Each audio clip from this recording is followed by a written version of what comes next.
Hello everybody, my name is Joseph, also known as Papa Bear, and welcome to Papa Bear's Grimdark Gaming.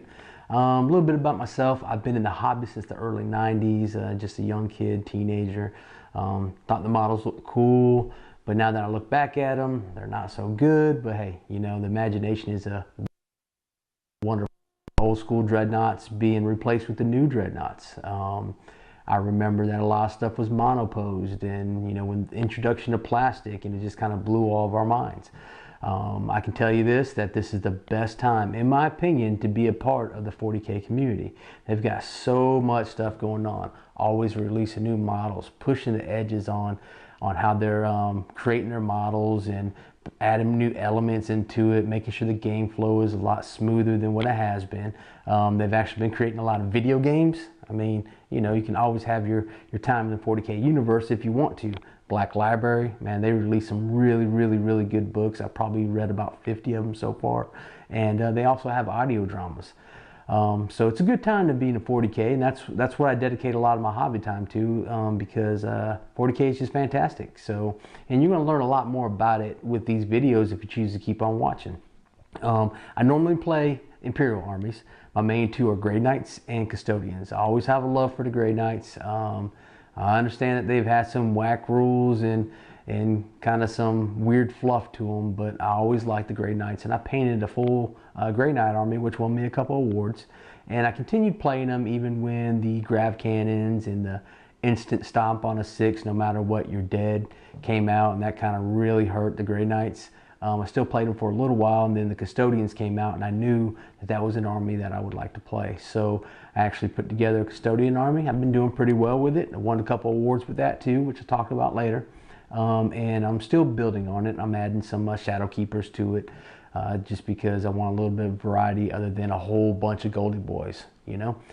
I am considering, though, crossing over to the Xeno side. I've painted, I think, 4 Eldar models so far, and I must admit, I like painting them. It really helps me push my color palette.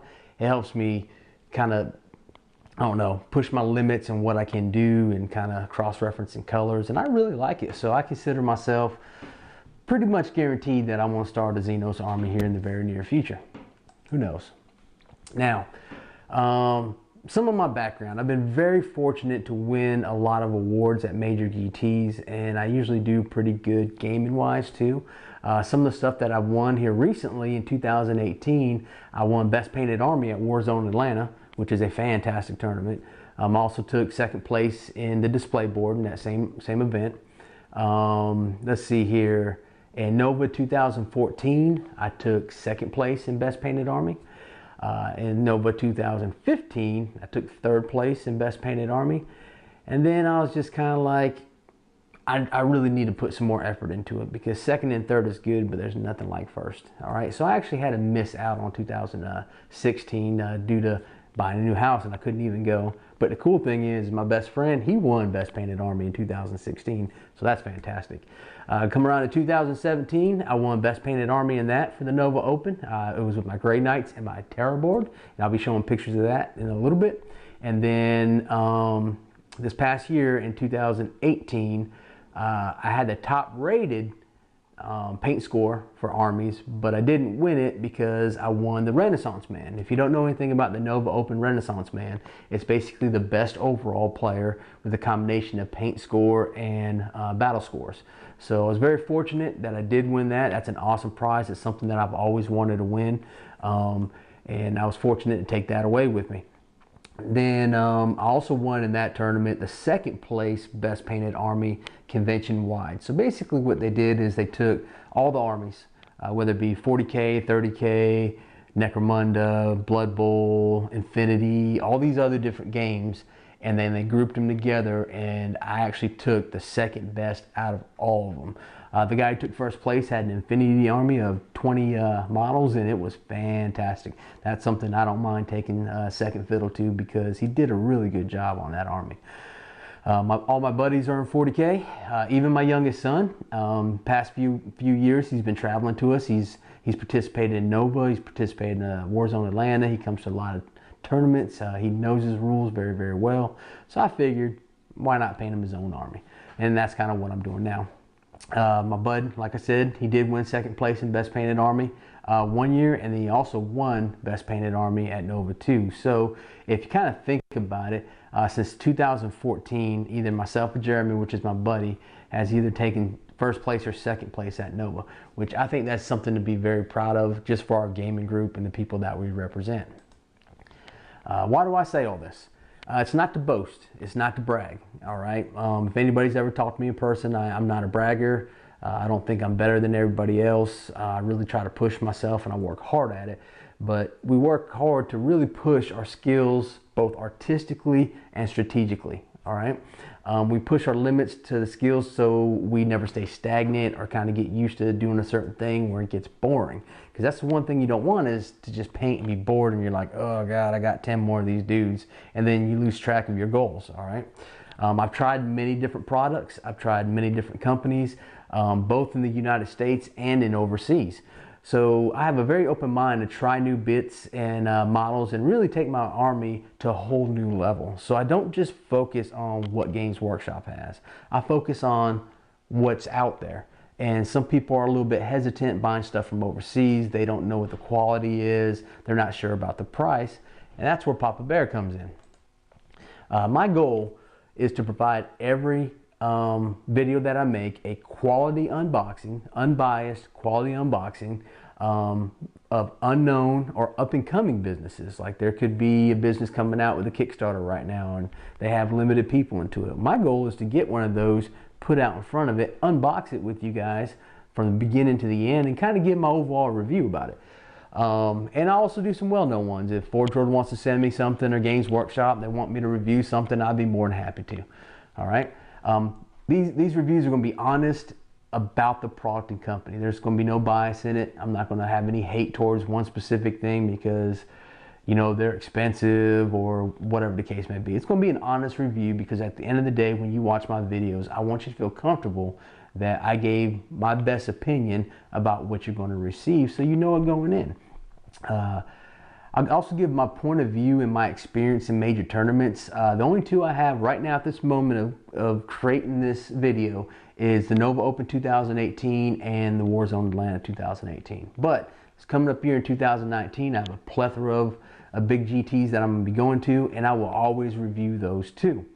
I will speak about the bad and the good. I will speak about what I liked, what I really think separates it from other tournaments, and I wouldn't say bad. I would probably just recommend stuff that I think would make the tournament better overall.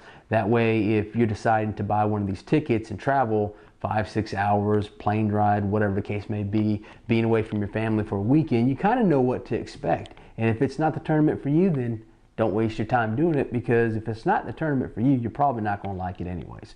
So, you know, my goal is to just provide you videos that'll help make a good choice and invest your hard-earned money on whatever it is you decide.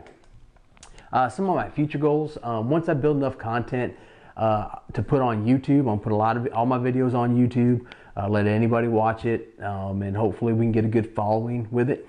I will actually create a Patreon page. All right, this stuff isn't cheap what I'm doing. This is not my full-time job. I don't plan on making it a full-time job. I'm just doing this to help the community and hopefully fund some of my projects that I got going on, or fund some of the ways that I'm going to be going to. My son needs to feed and water the dogs. All right, but just to help me fund going into my my an expensive one. Here's your reminder. Zane, feed and water the dogs. My wife is very good about keeping these boys in line. But anyways, hopefully help me fund because it is an expensive hobby. All right. But the Patreon is going to actually be a little bit different. Everybody's going to eventually watch the movies if they want to. It's going to be free for anybody to watch. What the Patreon membership is going to do is basically allow you to watch the videos about a week prior to me putting it on YouTube. All right, so you can get your input in it, kind of have a first sneak peek about it. And I also do drawings. So if you're a supporter and and you get access to everything a week before. Most things that I unbox here, if a company sends me something, they're like, hey, we want you to unbox and review this for me, I'm going to unbox it, I'm going to review it, and at the end of the month, I'm going to raffle it off to all my supporters or higher. Simple. You can get some free goodies. All right. Then the next one up is a little bit more. You actually get a Papa Bear Purity Seal sent to you, and you get into the raffles of the higher end models. Let's just say something crazy happens. Ford was like, yeah, I'm going to send this dude a Warlord Titan. I want him to unbox it for everybody, and I want him to give us a review. Yeah, the next one is going to be able to get into that that raffle. Who wouldn't want to do that? I mean, let's just be real here. But I am going to raffle off all the items, or most of the items that come in to me to do unboxings and reviews. The more patrons I have, the more I'll be able to give out. Right now I'm shooting to about 1 video a week, but if I get companies involved or people sending me stuff to unbox and review, then obviously more content will be given out. So with that said, tell your friends, tell your homies, tell your girl, whatever the case may be, join up, let me know how it goes. All right. So if you're interested when the patron, if you're interested in becoming a patron of my site when it goes live, please do. I would greatly appreciate it. So once again, thank you for viewing this video. Without your support, I wouldn't even be able to dream of doing something like this in a hobby. It's something I'm very passionate about. I love what a hobby has done. The hobby has saved my life in a lot of different ways. We all have our struggles, but you know, I'm surrounded by some really cool friends that's in the hobby with me. There's no judgment. I meet a lot of cool people when I go out and go to tournaments. I'm always meeting people, talking to them, send them texts, you know, see how they're doing, whatever the case may be. So it's a very positive force in my life, and I want to share that with everybody. If you have any questions or concerns or ideas about products or unboxings, you know, you can always DM me through Facebook, or you can send me an email at papabeargaming@gmail.com. All right. Stay true and keep grinding. Till next time.